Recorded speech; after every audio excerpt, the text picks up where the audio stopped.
News18 digital ಕಂಟೆಂಟ್ಗೆ ಸ್ವಾಗತ. ನಾನು ವಿಶ್ವನಾಥ್ ಫೂಗಾರ್. ರಾಯಚೂರು ಜಿಲ್ಲೆಯ ಮಸ್ಕಿ ಎನ್ನುವಂತಹ ಒಂದು ಪಟ್ಟಣವನ್ನ ತಾಲೂಕು ಕೇಂದ್ರವಾಗಿ ಘೋಷಣೆ ಮಾಡಿ 8 ವರ್ಷಗಳು ಗತಿಸಿದವು.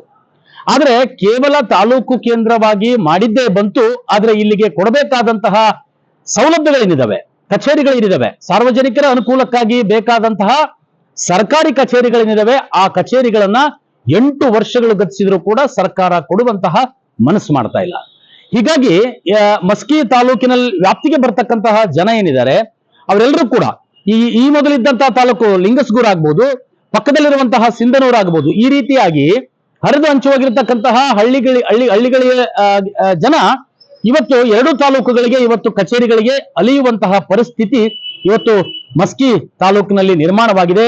ಒಂದು ಕಡೆ ಇವತ್ತು ಬೃಹದಾಕಾರವಾದಂತಹ ಜನಸಂಖ್ಯೆಯನ್ನು ಹೊಂದಿರತಕ್ಕಂತಹ ಮಸ್ಕಿ ಪಟ್ಟಣಕ್ಕೆ ಒಂದ್ ಕಡೆ ಅಗ್ನಿಶಾಮಕ ಠಾಣೆ ಇಲ್ಲ, ಮತ್ತೊಂದು ಕಡೆ ಸರ್ಕಾರಿ ಕಚೇರಿ, ಸರ್ಕಾರಿ ಸಾರ್ವಜನಿಕ ಆಸ್ಪತ್ರೆ ಏನಂತ ಕರಿತೀವಿ, ಆ ಆಸ್ಪತ್ರೆ ಇದ್ದೂ ಇಲ್ಲದಂತಿದೆ. ಪ್ರಾಥಮಿಕ ಆರೋಗ್ಯ ಕೇಂದ್ರ ಎಲ್ಲ ಒಂದ್ ಕಡೆ ಪರವಾಗಿಲ್ಲ, ಅದಕ್ಕೂ ತೀರಾ ಕಳಪೆ ಮಟ್ಟದಂತಹ ಒಂದು ಸಾರ್ವಜನಿಕ ಆಸ್ಪತ್ರೆಯನ್ನ ನಾವಿಲ್ಲಿ ಕಾಣ್ತೇವೆ. ಮತ್ತೊಂದು ಕಡೆ ಕಚೇರಿಗಳಿಗೆ ಹೋದಂತ ಸಂದರ್ಭದಲ್ಲಿ ಇಲ್ಲಿ ತಹಶೀಲ್ ಕಚೇರಿ, ತಾಲೂಕು ಪಂಚಾಯಿತಿ ಕಚೇರಿ, ಒಂದು ಪುರಸಭೆ, ಇದಿಷ್ಟು ಬಿಟ್ರೆ ಉಳಿದ ಯಾವ ಕಚೇರಿಗಳು ಕೂಡ ಇಲ್ಲಿ ಇಲ್ಲ. ಸರ್ವೇ ಸಾಮಾನ್ಯವಾಗಿ ಇಲ್ಲಿ ಪಡಿತರ ಚೀಟಿಗಾಗಿ ಆಹಾರ ಧಾನ್ಯವನ್ನ, ಈ ಅನ್ನಭಾಗ್ಯ ಅಕ್ಕಿ ಅಂತ ಏನ್ ಕರಿತೀವಿ, ಆ ಅನ್ನಭಾಗ್ಯ ಅಕ್ಕಿ ಯೋಜನೆಯಲ್ಲಿ ಇವತ್ತು ಪಡಿತರ ಚೀಟಿಯ ಮುಖಾಂತರ ಆ ರೇಷನ್ ಅನ್ನು ಪಡಿತಕ್ಕಂತ ಸಾರ್ವಜನಿಕರಿದ್ದಾರೆ, ಅವರು ತೊಂದರೆಗೊಳಗಾದ್ರೆ ಇಲ್ಲಿ ಆಹಾರ ನಾಗರಿಕ ಇಲಾಖೆ ಅಂತ ಏನಿರ್ತದೆ, ಆ ಒಂದು ಇಲಾಖೆ, ಫುಡ್ ಡಿಪಾರ್ಟ್ಮೆಂಟ್ ಕೂಡ ಇಲ್ಲಿಲ್ಲ.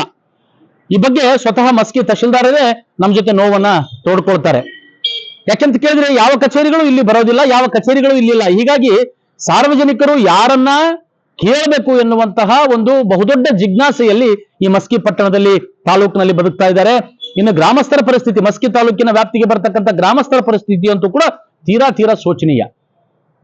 ಯಾಕೆ ಸರ್ಕಾರಗಳು ತಾಲೂಕು ಅಂತ ಘೋಷಣೆ ಮಾಡೋದು, ಘೋಷಣೆ ಮಾಡಿದ ನಂತರದಲ್ಲಿ ಆ ತಾಲೂಕು ಕೇಂದ್ರಕ್ಕೆ ಬೇಕಾದಂತಹ ಕಚೇರಿಗಳನ್ನ ಕೊಡದೆ ಅಲ್ಲಿರ್ತಕ್ಕಂಥ ಸಾರ್ವಜನಿಕರನ್ನ ಸತಾಯಿಸೋದಾದ್ರೆ ಯಾವ ಕಾರಣಕ್ಕೋಸ್ಕರ, ಯಾವ ಪುರುಷಾರ್ಥಕ್ಕೋಸ್ಕರ ಒಂದು ಪಟ್ಟಣವನ್ನ, ಒಂದು ಪ್ರತ್ಯೇಕವಾದಂತಹ ಒಂದು ತಾಲೂಕನ್ನ ಮಾಡೋದು ಎನ್ನುವಂಥದ್ದು ಸಾರ್ವಜನಿಕರ ಪ್ರಶ್ನೆ.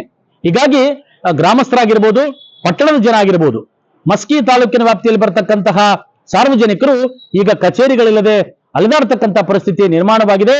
ಸಂಬಂಧಪಟ್ಟ ಅಧಿಕಾರಿಗಳು ಅಂತ ಹೇಳಿದ್ರೆ ಸಿಗ್ತಕ್ಕಂಥವ್ರು ತಹಶೀಲ್ದಾರರು, ಬಿಟ್ರೆ ಪುರಸಭೆಯ ಮುಖ್ಯಸ್ಥರು, ಇವರಿಬ್ಬರನ್ನೇ ಎಲ್ಲಾ ಸಮಸ್ಯೆಗಳು ಕೇಳಬೇಕು ಅಂತ ಹೇಳಿದ್ರೆ ಹೇಗಾಗುತ್ತೆ? ಈಗ ಅವ್ರನ್ನ ಮೇಲಾಧಿಕಾರಿಗಳು ಅಂತ ಅವ್ರನ್ನ ಕೇಳಿದ್ರು ಕೂಡ ಅವರ ಕೈ ಕೆಳಗೆ ಇರತಕ್ಕಂತಹ ಇಲಾಖೆಗಳೇನಿರ್ತಾವಲ್ಲ, ಆ ಇಲಾಖೆಗಳ ಅಧಿಕಾರಿಗಳಿಗೆ ಅವರು ತಮ್ಮ ಕೆಲಸವನ್ನ ವಹಿಸಿದ್ರೆ ಆ ಕೆಲಸವನ್ನ ಇಲ್ಲಿ ಸಾರ್ವಜನಿಕರಿಗೆ ಮಾಡ್ಕೊಡೋದಕ್ಕೆ ಅನುಕೂಲ ಆಗ್ತದೆ. ಈಗ ಸಾರ್ವಜನಿಕರು ತಮ್ಮ ಸಮಸ್ಯೆಗಳನ್ನ, ದೂರುಗಳನ್ನ ಹೇಳ್ಕೊಂಡು ಯಾರ ಹತ್ರ ಹೋಗ್ಬೇಕು?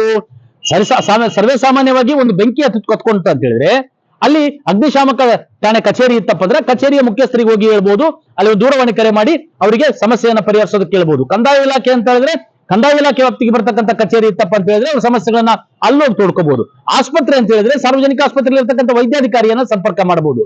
ಹೀಗೆ ಪ್ರತಿಯೊಂದು ಇಲಾಖೆಗಳು ಕೂಡ, ಪ್ರತಿಯೊಂದು ಇಲಾಖೆಗೆ ಸಂಬಂಧಪಟ್ಟಂತ ಕಚೇರಿಗಳು ಇದ್ದಾಗ ಸಾರ್ವಜನಿಕರ ಕುಂದುಕೊರತೆಗಳನ್ನ ಅವ್ರ ಹತ್ರ ತೋಡ್ಕೊಂಡಾಗ ಅವು ಬಗೆಹರಿರ್ತಕ್ಕಂಥದ್ದು ಸರ್ವೇ ಸಾಮಾನ್ಯ. ಆದ್ರೆ ಮಸ್ಕಿ ತಾಲೂಕು ಕೇಂದ್ರವಾಗಿ 8 ವರ್ಷ ಗತಿಸಿದ್ರು ಕೂಡ ಇಲ್ಲಿ ಯಾವುದೇ ರೀತಿಯಾದಂತ ಕಚೇರಿಗಳನ್ನ ಕೊಡದೆ ಇವತ್ತು ಸರ್ಕಾರ ಈ ಕ್ಷೇತ್ರದ ಜನರನ್ನ ಸತಾಯಿಸ್ತಾ ಇದೆ, ಈ ತಾಲೂಕಿನ ಜನರನ್ನ ಸತಾಯಿಸ್ತಾ ಇದೆ. ಹೀಗಾಗಿ ಮಸ್ಕಿ ತಾಲೂಕಿನ ಜನ ರೋಸಿ ಹೋಗಿದ್ದಾರೆ. ಇನ್ನಾದ್ರೂ ಕೂಡ ನಮಗೆ ಕಚೇರಿಗಳನ್ನ ಮಂಜೂರು ಮಾಡಿ ಎನ್ನುವಂತ ಅಳಲನ್ನ ಸಾರ್ವಜನಿಕರ ಬಳಿ, ಇವತ್ತು ಅಧಿಕಾರಿಗಳ ಬಳಿ, ಇವತ್ತು ಜನಪ್ರತಿನಿಧಿಗಳ ಬಳಿ, MLA ಬಳಿ, MP ಬಳಿ, ಇವತ್ತು ಸಂಬಂಧಪಟ್ಟಂತ ಎಲ್ಲ ಸ್ಥಳೀಯ ಜನಪ್ರತಿನಿಧಿಗಳ ಬಳಿ ಹೇಳ್ಕೊಂಡ್ರು ಕೂಡ ಇದಕ್ಕೆ ಪರಿಹಾರ ಇವತ್ತಿಗೂ ಕೂಡ ಮರೀಚಿಕೆಯಾಗಿ ಉಳಿದಿದೆ. ಇನ್ನಾದ್ರೂ ಸರ್ಕಾರ ಕಣ್ತೆರೆದು ಮಸ್ಕಿ ತಾಲೂಕಿನ ಜನತೆಗೆ ಬೇಕಾದಂತಹ ಸೌಲಭ್ಯಗಳಿಗಾಗಿ ಕಚೇರಿಗಳನ್ನ, ಅದಕ್ಕೆ ಸಂಬಂಧಪಟ್ಟಂತ ಅಧಿಕಾರಿಗಳನ್ನ ಒದಗಿಸುತ್ತಾ ಅನ್ನೋದನ್ನ ಕಾದು ನೋಡಬೇಕಾಗಿದೆ.